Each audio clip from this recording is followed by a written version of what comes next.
Friends, मेरे YouTube channel English वे में आप सभी का स्वागत है। तो चलिए शुरू करते हैं आज की स्टोरी। इस स्टोरी को ज़रूर देखें। स्टोरी शॉर्ट है बट मैं इसे पूरे डिटेल में एक्सप्लेन करने वाली हूँ। तो चलिए शुरू करते हैं। The cows and the lion. The cows, तो यहाँ पे गायों की बात हो रही है, एक गाय की बात नहीं हो रही है, गायों की बात हो रही है। एंड द लायन, और शेर, यानी गाय और शेर। और यहाँ पे द का यूज देख सकते हैं किया गया है, क्योंकि इससे ये पता चलता है कि एक खास गायों की बात हो रही है, यानी गायों की समूह है उसकी बात हो रही है। और द लायन यानी कि एक खास शेर की बात हो रही है। तो चलिए शुरू करते हैं, क्या है story. Once there was a village near a jungle. Once का मतलब हो गया कि एक बार, देयर वाज अ विलेज यानी कि एक क्या था, एक विलेज, एक गांव था। और there as a introductory word use किया गया है। देयर वाज अ विलेज यानी कि एक गांव था। नियर अ जंगल यानी कि नज़दीक अ जंगल, एक जंगल के नज़दीक एक क्या था, एक गांव था। All the village cows, all यानी कि सभी, द विलेज काउज यानी कि गांव के गायें, used to go to the jungle to graze on the green lush grass. तो देखते हैं यहाँ तक। ऑल द विलेज काउज यानी कि गांव के सभी गाय। यूज टू, तो यूज टू का यूज यहाँ पे क्यों किया गया है, क्योंकि इससे ये पता चल रहा है कि वो क्या किया करते थे। यानी कि यूज टू पास्ट की रिपीटेशन को दिखाता है कि वो क्या किया करते थे। तो वो यूज टू गो यानी जाया करते थे। यूज टू गो जाया करते थे। द जंगल, कहाँ जाया करते थे, जंगल में। टू ग्रेज यानी किसके लिए, तो चरने के लिए वो जाया करते थे। ग्रेज का मतलब होता है चरना, तो चरने के लिए वो जाया करते थे। On the green lush grass, on the green lush, तो ग्रीन का मतलब हो गया कि हरे, लश, लश का मतलब हो गया हरे भरे, ग्रास यानी कि घास, यानी कि ग्रीन लश ग्रास का मतलब हो गया कि हरे भरे घास में वो जाते थे क्या करने के लिए, ग्रेज यानी कि चरने के लिए जाते थे। आफ्टर मेनी पीसफुल मंथ्स, इसका मतलब हो गया आफ्टर है यानी कि बाद, मेनी पीसफुल यानी कि कई, पीसफुल यानी कि शांतिपूर्ण महीनों, मंथ्स है यानी कि महीनों, कई शांतिपूर्ण महीनों के बाद, इसका ये मतलब हुआ। अ विक्ड लायन, कैसा लायन, तो विक्ड लायन यानी कि दुष्ट शेर। केम टू लिव यानी केम आया, तो यहाँ पे कम की सेकेंड फॉर्म केम का यूज किया गया है। केम टू लिव यानी कि रहने के लिए आया, लिव यानी रहने के लिए आया। इन द जंगल यानी कि उस जंगल में रहने के लिए आया। कौन, तो एक विक्ड लायन यानी कि एक दुष्ट शेर। और विक्ड यहाँ पे हमारा एक एडजेक्टिव हो गया जो कि लायन को डिस्क्राइब कर रहा है कि कैसा लायन, तो दुष्ट लायन। तो एक दुष्ट लायन उस जंगल में रहने के लिए आया। He would crouch in the tall grass and whenever he saw a cow wandering alone. तो यहाँ कॉमा है, तो चलिए यहाँ से यहाँ तक देखते हैं। ही, तो ही एक प्रोनाउन हो गया जो किसके लिए यूज किया गया है, शेर के लिए यूज किया गया है। ही वुड क्राउच यानी वुड, देखिए वुड भी यहाँ पे यूज टू का ही सेंस दे रहा है, मतलब भी वही होगा, यानी कि वो क्या किया करता था, तो वह ही वुड क्राउच यानी कि वह, तो क्राउच का मतलब तो वैसे झुकना होता है, लेकिन यहाँ पे क्या सेंस आ रहा है, इन द टॉल ग्रास यानी कि वह वुड क्राउच यानी कि वह दुबक जाया करता था यानी छिप जाया करता था। इन द टॉल ग्रास, कहाँ छिप जाया करता था, तो टॉल ग्रास यानी कि जो लंबे लंबे जो बड़े बड़े घास होते थे उसमें वो दुबक जाया करता था, छिप जाया करता था। एंड, और व्हेनेवर यानी कि जब कभी, ही सॉ अ काऊ, व्हेनेवर का मतलब हो गया जब कभी, ही यानी कि वह, सॉ यानी देखता था, अ काऊ एक गाय को। वॉन्डरिंग अलोन, तो वॉन्डरिंग का मतलब हो गया भटकता, भटकता हुआ। अलोन यानी अकेला, इसका मतलब हो गया ही सॉ यानी कि वह देखता था, अ काऊ यानी एक गाय को, वॉन्डरिंग अलोन यानी कि भटकते हुए, अलोन यानी कि अकेले। तो वॉन्डरिंग यहाँ पे ये प्रेजेंट पार्टिसिपल हो गया, तो इसका मतलब हो रहा है कि जब कभी वह देखता था, ही सॉ यानी किसके लिए यूज किया गया, ही लायन के लिए, कि लायन जब कभी सॉ देखता था, अ काऊ एक गाय को, वॉन्डरिंग अलोन अलोन यानी अकेले, वॉन्डरिंग यानी कि भटकते हुए। ही यूज टू किल, ही यानी कि वह, यूज टू किल यानी कि वह मार देता था, मार दिया करता था, इसका ये सेंस हो रहा है। और यूज टू की जगह पे आप चाहे तो वुड का यूज कर सकते हैं या फिर यूज टू का भी यूज कर सकते हैं, दोनों का मतलब एक ही होता है। The cow and the cow यानी किसे मार दिया करता था, द काउ यानी उस गाय को।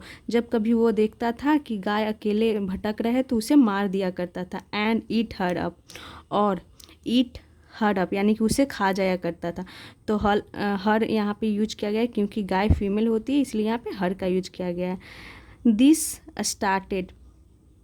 This started happening every day and the cows were very frightened. This started यानी कि यह शुरू हो गया, स्टार्ट हो गया। हैपनिंग यानी कि होना।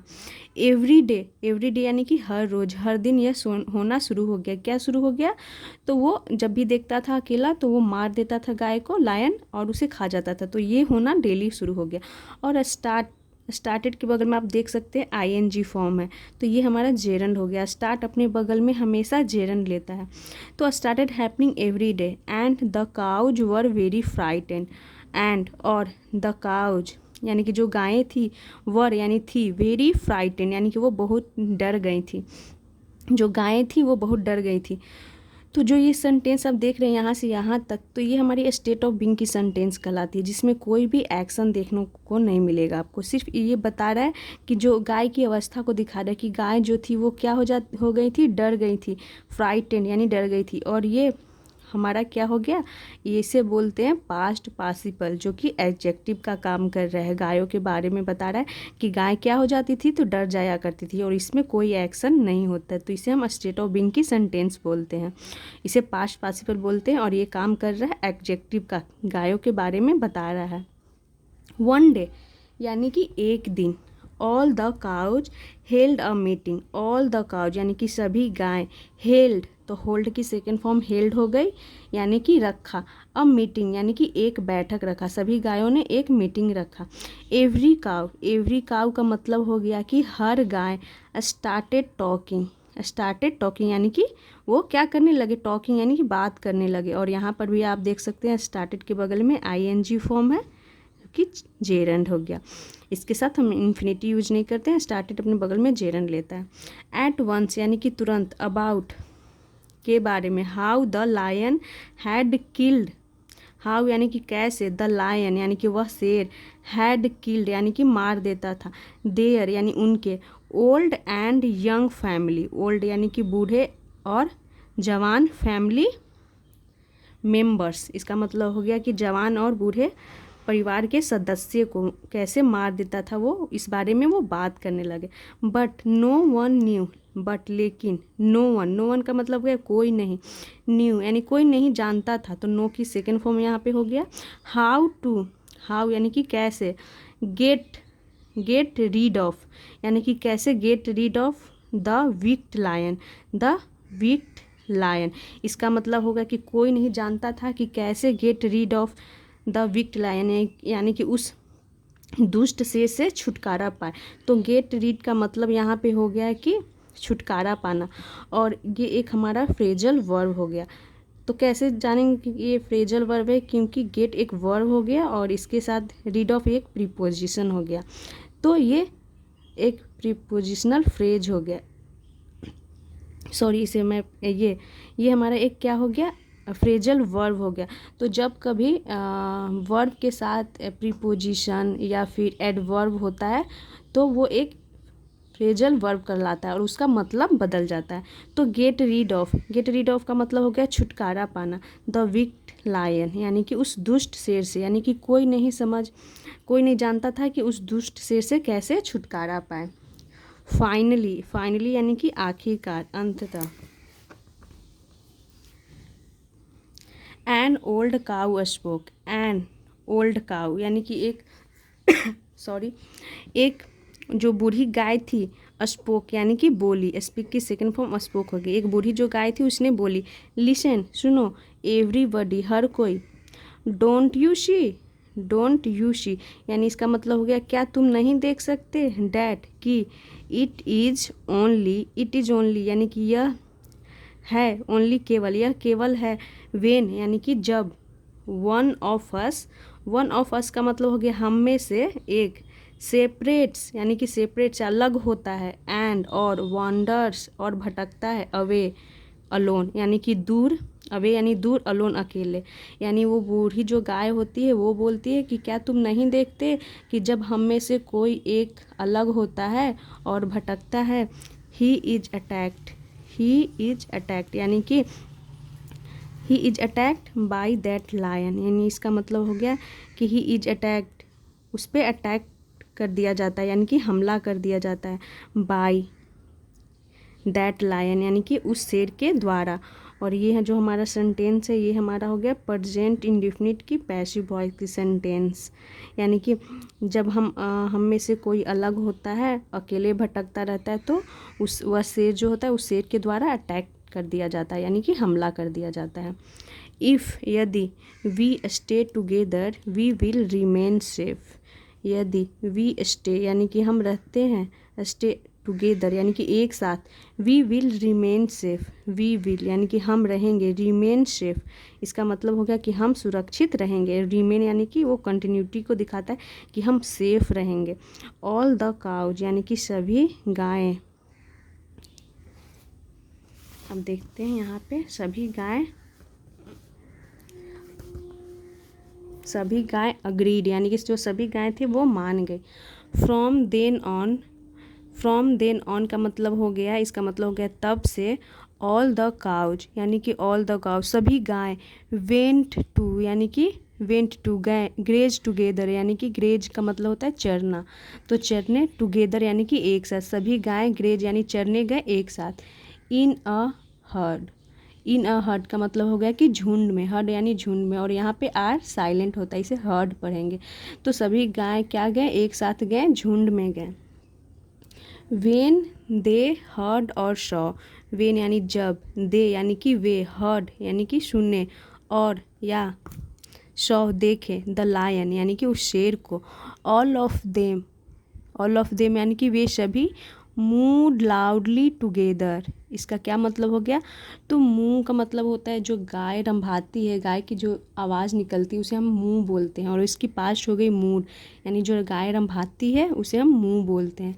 तो मूड लाउडली टुगेदर यानी कि मूड लाउडली, उन्होंने क्या किया, ऑल ऑफ देम वे सभी, मूड यानी कि रंभाए, लाउडली यानी कि तेज, टुगेदर एक साथ, वे सभी एक साथ तेज से रंभाई यानी कि तेज आवाज़ निकाली।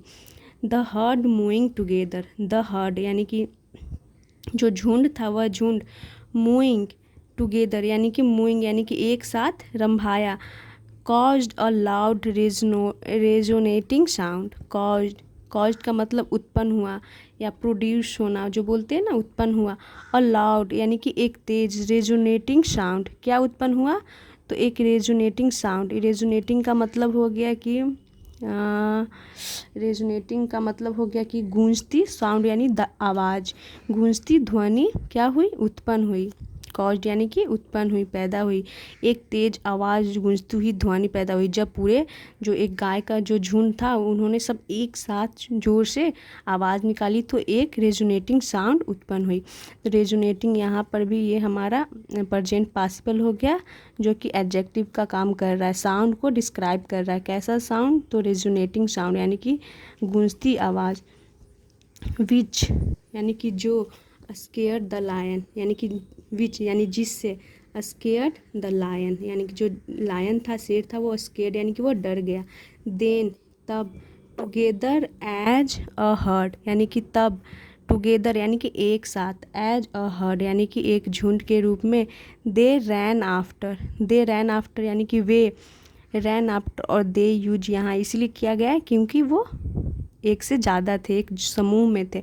दे रैन उन्होंने रैन आफ्टर द लायन यानी कि उन्होंने लायन के पीछे दौड़ा, रन की सेकेंड फॉर्म रैन हो गई। एंड चेस्ड हिम अवे, और चेस्ट यानी कि पीछा किया, हिम उसका, अवे यानी कि दूर, उसे दूर तक पीछा किया यानी उसे दूर भगा दिए, किसे, लायन को, गाय का जो एक झुंड था वो शेर का पीछा करते उसे दूर भगा दिए। Since that day the lion could not lay his hands on a single cow, since इसका मतलब हो गया सिंस डैट डे यानी कि उस दिन के बाद से द लायन यानी कि शेर, वह शेर could not lay his hands, इसका मतलब हो गया कुड नॉट यानी नहीं सका, ले हिज हैंड्स यानी कि हाथ नहीं लगा सका, ऑन अ सिंगल काउ यानी कि एक गाय पर वो हाथ नहीं लगा सका उस दिन के बाद से। जो पूरी गाय की जो हर्ड थी, झुंड थी, उसने उसे पीछा करके उसे ऐसा भगाया कि उस दिन के बाद से वो जो लायन था एक भी गाय को हाथ नहीं लगा, यानी कि एक भी गाय को वो नहीं पकड़ सका, एक गाय को भी वो मारकर नहीं खा पाया। तो ये थी स्टोरी। चलिए इसका मोरल देखते हैं क्या है। इसका मोरल है united we stand, divided we fall. तो ये एक कहावत है जिसका मतलब हो गया यूनाइटेड वी स्टैंड यानी कि एकता में शक्ति है, डिवाइडेड वी फॉल और हो गया कि विभाजन में कमजोरी, यानी कि जब हम एकता में रहते हैं तो हमारी शक्ति भी बढ़ जाती है और हमें सफलता भी मिलती है। लेकिन डिवाइडेड वी फॉल का मतलब हो गया कि विभाजन में क्या होता है, कमजोरी होता है। जब हम अलग हो जाते हैं तो हमें कोई भी काम होने की संभावना कम हो जाती है और हम कमज़ोर भी हो जाते हैं। जैसा कि इस स्टोरी में आपने देखा कि जब गाय अकेले चरती थी, अकेले घूमते भटकते रहती थी तो शेर उस पर हमला कर देता था, लेकिन जब पूरे गाय मिल गए तो एक शेर को भी, जो जंगल का राजा होता है शेर, उसे भी वो भगा दिए। तो इस तरह से एकता में बल होता है। तो आई होप आप लोगों को मेरे पढ़ाने का तरीका अच्छा लगा हो, तो इसे ज़रूर लाइक करें और ऐसे ही और वीडियोस देखने के लिए मेरे चैनल को सब्सक्राइब करें। Thanks for watching.